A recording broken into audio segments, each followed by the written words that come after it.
I didn't expect my life to change because of a bad joke made under the influence of painkillers. But then again, I didn't expect to wake up on an alien medical station either. The ceiling above me was smooth and faintly luminous, glowing with a soft blue light that pulsed in time with a slow, calming rhythm. It wasn't metal, not exactly, more like polished stone grown into shape. The air smelled clean, almost sweet, and a gentle hum vibrated through whatever bed I was lying on. I tried to move. Sharp pain flared through my left side, and I hissed, "Ah, you are awake." The voice wasn't human. I turned my head carefully and saw her standing beside the bed. She was tall, taller than any human woman I'd ever met, with skin the color of pale lavender and long, dark eyes that reflected the light like glass. Her face was elegant in a way that felt deliberate, sculpted by evolution rather than chance.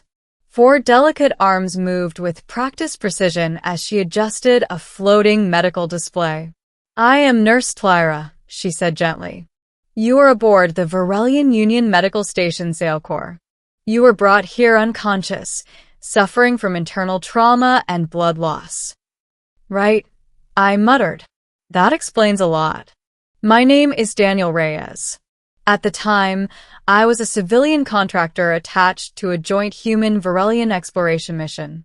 We'd been surveying a debris field near a dead star when something went catastrophically wrong. I remembered alarms, pressure loss, and then nothing. Apparently, I'd almost died." Clara noticed my shallow breathing and stepped closer, one of her hands resting lightly on my shoulder. Her touch was warm, warmer than human skin. "Please remain calm," she said. "Your injuries were severe. You should not move." "Got it," I replied. "No heroic escape attempts. Promise." Her eyes softened slightly. I'd later learned that Varelians didn't smile the way humans did.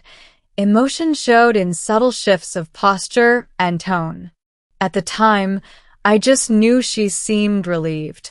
Over the next few hours or days, I wasn't sure, Clara became a constant presence.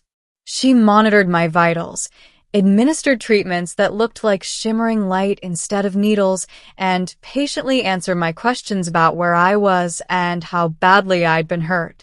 The painkillers they used were strong, very strong, strong enough that my mouth started running ahead of my brain. "So," I slurred at one point, watching her work, "do all the beautiful nurses get assigned to critical patients, or am I just lucky?" She paused. Slowly, she turned her gaze back to me. "Beautiful nurse?"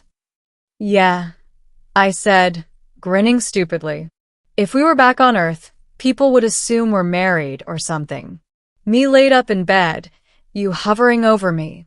I laughed. It came out weak and breathy. Clara stared at me in complete silence. For a long moment, I wondered if I'd just committed some terrible cultural offense. Then she straightened, her posture becoming formal. "I see. Uh-oh." "I was joking," I added quickly. "Human humor. Painkillers. You know how it is." She inclined her head. "Understood." I relaxed, closing my eyes as exhaustion pulled me under again. I didn't find out until later that in Varelian culture, marriage wasn't a romantic contract. It was a medical one. When I woke up again, I felt different, stronger, clearer. The dull ache in my side was gone, replaced by a faint warmth that spread through my chest with every breath. Clara was there immediately, as if she'd sensed my awakening. "How do you feel?" she asked. "Like I should have died," I said honestly, "but didn't." "That is accurate," she replied. "Your species is remarkably resilient. However, your survival required additional measures." "Additional measures," I echoed. "That sounds ominous." She hesitated. "In Varelian medicine," she began carefully, "when a patient's biology is incompatible with standard regenerative treatment, We sometimes form a bonded recovery protocol. I frowned. Bonded. It is a temporary biological link between caregiver and patient, she said. It allows the patient's body to stabilize using the caregiver's biofield. My eyes widened. You linked yourself to me? Yes. That sounds risky. It is, she said simply, but acceptable. I searched her face. So, why are you telling me this like you're about to drop worse news? Her eyes flicked to the side. Because your earlier statement caused a misunderstanding. Oh no. In our culture, she continued, such a bond is only permitted between married pairs. When you claimed we were married, I believed you were invoking an emergency declaration. My heart skipped. You thought I was your husband. Yes. And you just went with it? You were dying, she said softly. I chose to believe you. The room felt suddenly too small. Clara, I said slowly, I'm flattered. Truly. But I didn't mean. The bond has already formed, she interrupted. And the Union Medical Authority has recorded it. Recorded it how? As a lawful marriage, she said. Silence crashed down between us. I let out a shaky laugh. Okay. That's a hell of a joke backfiring. I do not find it humorous, she said quietly. I expected anger. Instead, I saw fear. In Varelian society, she explained, to enter a marriage bond and abandon it is a severe dishonor. It implies exploitation, especially by an off-worlder. My stomach dropped. So what happens now? I asked. Now, she said, you recover. And then the union will evaluate you. The evaluation came sooner than I expected. Representatives from the Varelian Medical Council arrived, tall, imposing figures draped in ceremonial attire. They questioned me extensively about human culture, consent, and my intentions toward Clara. I told them the truth. That it was a joke. A stupid, painkiller-fueled joke. That I never intended to deceive her. That if I'd known the consequences, I would have kept my mouth shut. They listened. They deliberated. And then they delivered their verdict. The bond was valid. However, Varelian law allowed for an exception. If the bonded human willingly accepts the marriage, the lead counselor declared, then no dishonor exists. If he refuses, the nurse shall bear the full social penalty. I turned to Clara. She stood perfectly still, hands folded, eyes lowered. This was my fault. I could walk away, go back to Earth, laugh about it someday as the weirdest thing that ever happened to me, and she would lose everything. What does marriage mean to you? I asked her quietly. She looked up, surprised. It means, she said slowly, shared responsibility, mutual protection, trust. It is not based on passion but on commitment. I swallowed. On Earth, we treated marriage like a contract you could cancel when it got inconvenient. Humans were reckless like that. I don't know anything about being a Varelian husband, I said. But I do know what it means to take responsibility for your mistakes. The council watched intently. I took a breath. I accept the marriage. A ripple of stunned murmurs passed through the chamber. Clara's eyes widened, her biofield flickering visibly around her. You accept, she whispered. I do, I said. No joke this time. The weeks that followed were strange, awkward, and unexpectedly meaningful. I remained on Sailcore while my body fully recovered. The bond between us stabilized my biology in ways the doctors couldn't fully explain. Human resilience, they called it. Apparently, my immune system didn't just adapt, it learned. And so did I. I learned about Varelian customs, about their quiet meals, their shared silences, the way they communicated care through action rather than words. Clara learned about humans. Our terrible jokes. Our emotional messiness. Our stubborn refusal to give up on people once we'd chosen them. What began as obligation slowly became something else. Real. By the time my discharge date arrived, the council summoned us again. You are free to return to your people, they told me, or remain here as a Union citizen. I looked at Clara. She didn't speak. She didn't need to. I think, I said, that humans are better when we don't run from the consequences of our words. I took her hand. I'll stay.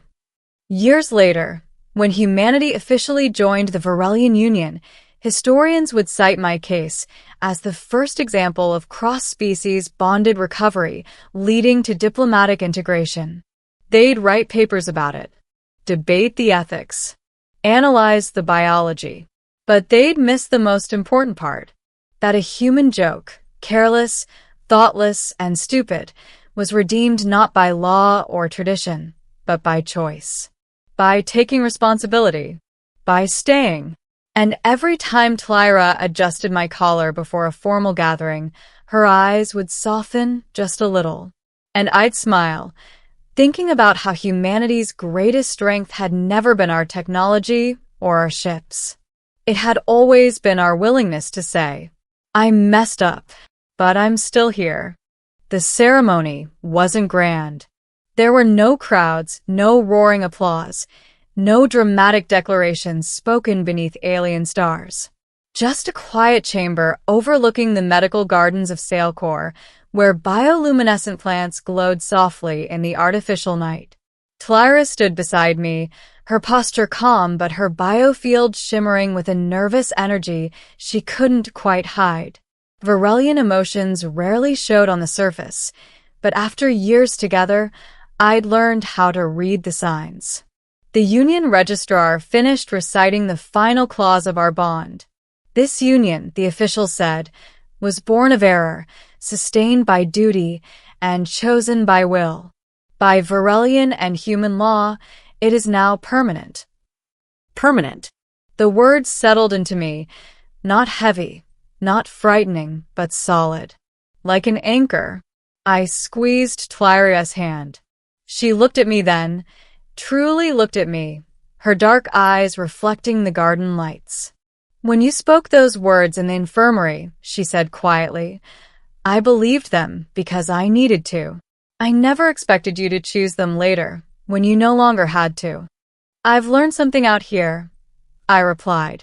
Humans like to think freedom means walking away, but sometimes it means staying. She inclined her head in the Varelian gesture of deep respect. From that day on, I was no longer just a human contractor or a medical anomaly. I became a bridge. Human doctors came to study the bonded recovery protocol, then adapted it. Varelian healers learned from human trauma medicine. Joint hospitals were built.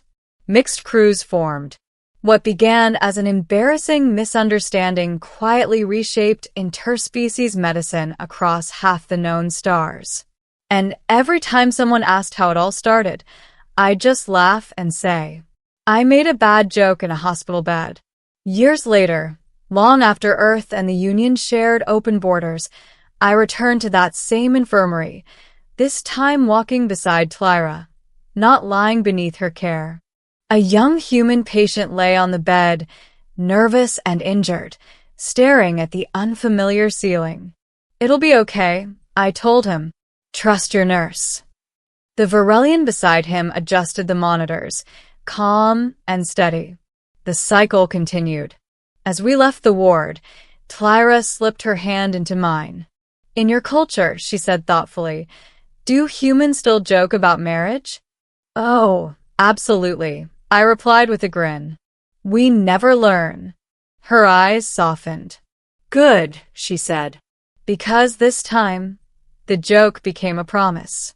And across the stars, humanity became known for many things: strength, adaptability, stubborn courage. But among the Varelians, we earned a quieter reputation. The species that takes responsibility for its words. Even the foolish ones.